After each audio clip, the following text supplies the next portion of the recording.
Hello students, तो आज हम बात करने वाले हैं human health and disease topic से इनेट इम्यूनिटी सब टॉपिक को।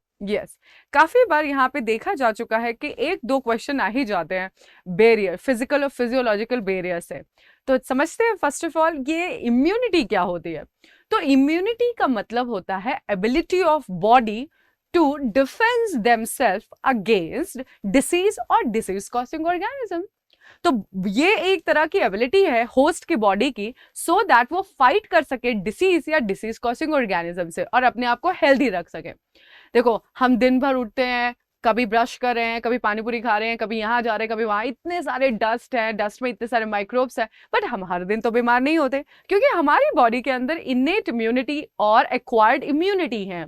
तो इम्यूनिटी एक तरह का बॉडी को कवर करके from the disease and disease causing organism से एक तरह से समझ लीजिए ये सुरक्षा कवच टाइप के सिस्टम है। तो अब हम देखेंगे कि इम्यूनिटी के कितने टाइप होते हैं। इम्यूनिटी बेटा इनेट इम्यूनिटी होती है और एक्वायर्ड इम्यूनिटी होती है। The immunity that you are born with, ये इम्यूनिटी आपको आपके लाइफ जब आप बॉर्न हुए हैं तभी मिल जाती है। आपको इसको बहुत ज्यादा कुछ खा पी के लेना नहीं पड़ता है, जैसे आप मेडिसिन लेके या वैक्सीनेशन, ये सब कुछ भी नहीं लेना है, ये आपकी बॉडी में इनबॉर्न है, आप पैदा ही हुए हैं इस इम्यूनिटी को लेके। तो आप इसे कहते हैं innate immunity. Acquired immunity next slide में बात करेंगे। आज के जो सब टॉपिक है वो सिर्फ इनेट इम्यूनिटी का है। तो लेट्स अंडरस्टैंड इनेट इम्यूनिटी कितनी टाइप की होती है। अगर हम बात करें तो बच्चा अगर पैदा होता है तो वो 4 टाइप की इनेट इम्यूनिटी लेके पैदा हो सकता है। एक होता है बेटा, एक होता है फिजिकल, एक होता है फिजियोलॉजिकल, एक होता है सेल्यूलर और एक होता है साइटोकाइनिन। अब देखिए, फिजिकल, फिजियोलॉजिकल, सेलुलर और साइटोकाइनिन, ये है इनेट इम्यूनिटी के टाइप। अब आपको ख्याल रखना है कि सबसे पहला जो नीट में पूछा जाता है इनेट इम्यूनिटी कैसी है, तो ये है नॉन स्पेसिफिक और ये with the born, like when you are in born it will come in the born situation, at the born situation, जब आप बॉर्न हो रहे तभी वो आपको मिल जाएगी। In what is mean by non specific, तो नॉन स्पेसिफिक मीन्स ये सारे ऑर्गेनिज्म के साथ एक ही तरह से लड़ेगी।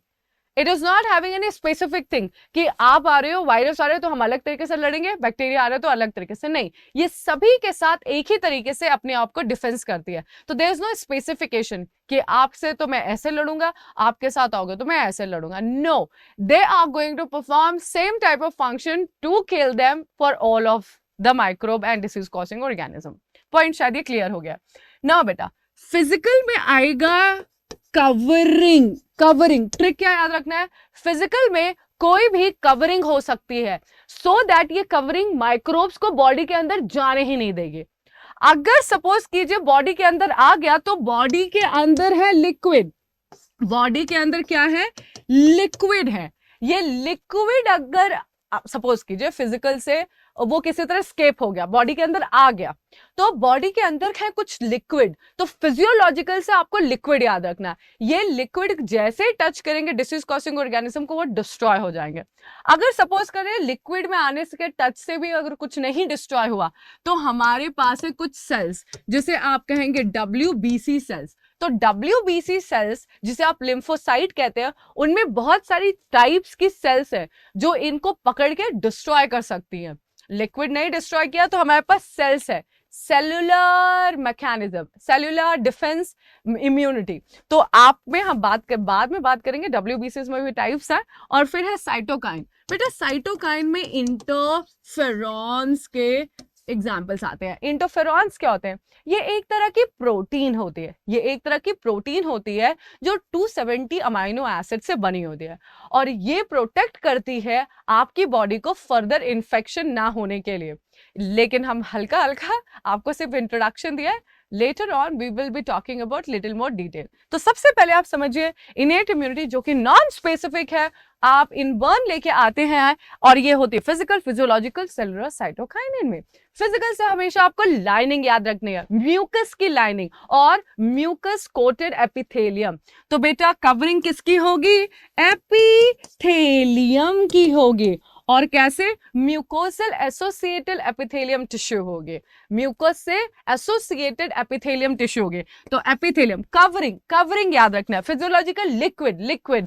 Now cellular WBCs, lymphocyte, cytokinin, interferon. So clear? Physical covering, liquid, WBC, interferon. ना अगर ये समझ में आ गया है तो बेटा अब हम बात करने वाले हैं टॉपिक को थोड़ा डिटेल। तो सबसे पहले बात हम बात करेंगे फिजिकल की। तो बट बेटा मैंने आपको बोला फिजिकल, फिजिकल मींस कवरिंग। अब बेटा आपकी बॉडी में कवरिंग होती है, तो mucus coated, mucus coated epithelium, epithelium कहाँ पे कवर कर रही है? देखो बेटा ये आपकी स्किन है, स्किन भी आपकी कवरिंग है, ठीक है। अब स्किन की कवरिंग आपको प्रोटेक्ट करेगी, कोई भी माइक्रोब अंदर नहीं जाएगा। तो आपका सबसे पहला क्या आ गया? Skin covering, skin covering. Second बेटा अब आपके इंटरनल ऑर्गन में भी कवरिंग है। तो अभी सपोज कीजिए आपके पास लीवर है, आपके पास पैनक्रियाज है, आपके पास मेसोथेलियम है, एंडोथेलियम, ये ब्लड वेसल की जो कवरिंग है। तो आपकी जो एपिथेलियम है उनके ऊपर म्यूकस लगा हुआ है। अगर सपोज कीजिए बॉडी की आउटर कवरिंग तो स्किन हो गई, अगर हमारी बॉडी के अंदर गया तो हर बॉडी के ऑर्गन्स की भी आउटर कवरिंग होती है, इन कवरिंग में म्यूकस लगा होता है। तो the epithelium covered with mucus will not allow the disease causing organism to go inside the organ. So mucus coated epithelium of 3 places. One is called as reproductive tract. So reproductive tract में हम पकड़ के रख लेंगे microbes को, उनकी epithelium में, reproductive tract के अंदर नहीं जाने देंगे। फिर बेटा आपको यूरोजेनिटल ट्रैक्ट, तो जेनिटल ट्रैक्ट, और फिर बेटा आपके डाइजेस्टिव ट्रैक्ट। तो डाइजेस्टिव ट्रैक जो एपिथेलियम के थ्रू कवर हुई है, यूरोजेनिटल, रिप्रोडक्टिव, ये तीनों ट्रैक कवरिंग जो है वो आपको माइक्रोब को अंदर नहीं जाने देंगे। सो उसको हम कहते हैं mucosal coated epithelium of urogenital, reproductive and digestive track will stop, blockage कर देंगे। तो ये क्या हो गई? फिजिकल, फिजिकल इम्यूनिटी प्रोवाइड करे, फिजिकली अलाउ ही नहीं कर रही है डिसीज को जाने के लिए, इसलिए फिजिकली रोक रही है। तो हम इसे skin, outer covering of body skin, और म्यूकस कोटेड एपिथेलियम दोनों ही फिजिकल, फिजिकल इम्यूनिटी के एग्जाम्पल हैं। अब बेटा हम बात करेंगे, अब हम बात करने वाले हैं आपका फिजियोलॉजिकल। तो बेटा फिजियोलॉजिकल से आपको क्या याद रखना है? Liquid of body. अब आपको पता है आपकी बॉडी में टीयर है जो लिक्विड है, फिर बेटा HCl है, और फिर है आपका सलाइवा, सलाइवा।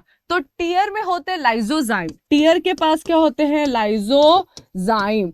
बेटा आपके सलाइवा में भी होते हैं लाइजोजाइम, लाइजोजाइम। तो ये क्या है? एंटीबैक्टीरियल है। ये क्या है?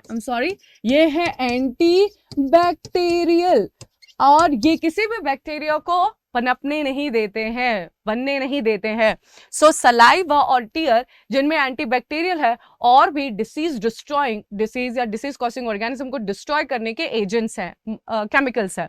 अब बेटा HCl का pH होता है 1.8, तो जितने भी माइक्रोब होते हैं इस pH में डिस्ट्रॉय हो जाते हैं। तो हम कह सकते हैं फिजियोलॉजिकल, जो फिजियोलॉजिकल इम्यूनिटी है, फिजियोलॉजिकल इम्यूनिटी कुछ नहीं है, लिक्विड है बॉडी का जो एंटी माइक्रोबियल कंटेन करती है, या इतना पीएच कम कर देती है कि माइक्रोब ऑलरेडी अपने आप ही डिस्ट्रॉय हो जाते हैं। तो क्या एग्जांपल है? Tear, HCl, saliva, tear, HCl, saliva. ये क्या प्रोटेक्शन प्रोवाइड कर रहे हैं? Physiological protection. फिजियोलॉजिकल प्रोटेक्शन से लिक्विड याद रखना है। अब हम बात कर रहे हैं आपका अनदर कंटेंट जिसे मैं कहती हूं सेल्यूलर इम्यूनिटी। अब बेटा आपके पास WBC होते हैं, WBC को आप कहते हैं लिम्फोसाइट। क्या बोलते हैं आप इसे? लिम्फोसाइट। यस, हमने देखा आपके पास है लिम्फोसाइट।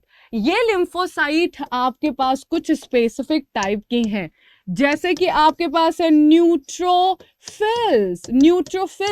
न्यूट्रोफिल्स को आप कहते हैं पॉलीमॉर्फोन्यूक्लियर लिम्फोसाइट, PNML सेल।